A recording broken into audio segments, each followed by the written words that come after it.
A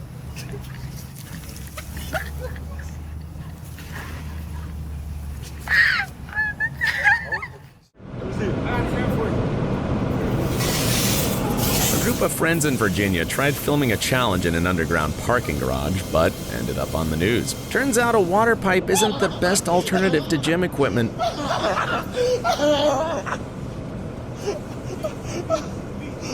Whoa!